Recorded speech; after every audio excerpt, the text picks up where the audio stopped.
Un peu moins de 3000 électeurs pour 5 listes au choix ont voté ce dimanche à Charmes. Premier tour de l'élection municipale, imposée par la démission en masse au printemps dernier d'une petite vingtaine d'adjoints et de conseillers municipaux du maire actuel, Patrick Boeuf, à qui il était reproché un exercice trop solitaire du pouvoir.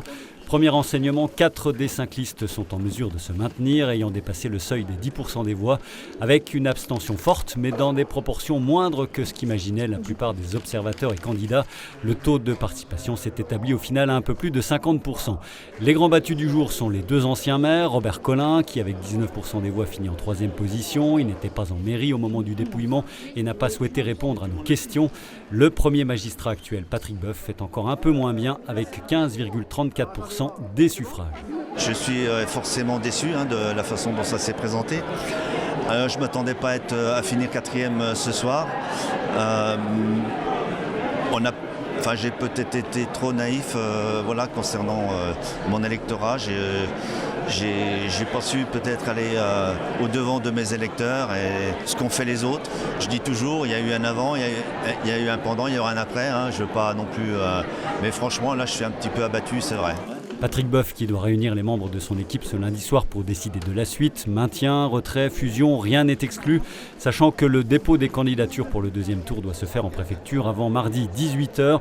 Les deux listes arrivées en tête en seront à coup sûr. Celle conduite par Raphaël Michelet, l'ancien premier adjoint de Patrick Boeuf, a fait le plus gros score ce dimanche, 32,14% des suffrages, mais ne devance la liste d'Alain Delaurent, l'ancien chef de la police municipale, que de 25 voix. Donc il arrive en tête M. Raphaël Michelet avec 465 voix et 32. Au premier tour, c'est le sourire là, effectivement, heureux en tous les cas. Ouais. Comment vous allez mener campagne pour ce second tour alors, pour vous démarquer ? Je dirais un peu comme ce qu'on a fait sur la première manche en fait. On va essayer de rencontrer tous les Carpiniens, faire valoir effectivement notre beau programme parce qu'on a vraiment plein de belles choses à dire. Démocratie participative, ça ce sera le maître mot en tous les cas de notre campagne. Et puis après, on a effectivement des tas de projets pour Charmes et tous les Carpiniens, je dois le redire. Très content. On voit que les gens ont besoin de changement. On était une équipe de changement. Super. Moi, je les remercie. Je remercie tous ces électeurs. Maintenant, j'invite les autres électeurs à venir nous rejoindre. Il y a quand même 50% d'abstention. C'est quand même beaucoup. Je trouve que ça serait bien que tous les Carpiniens se mobilisent et viennent. Et puis, je pense qu'il n'y a plus que 2 listes vraiment utiles. Et puis qu'ils viennent chez nous.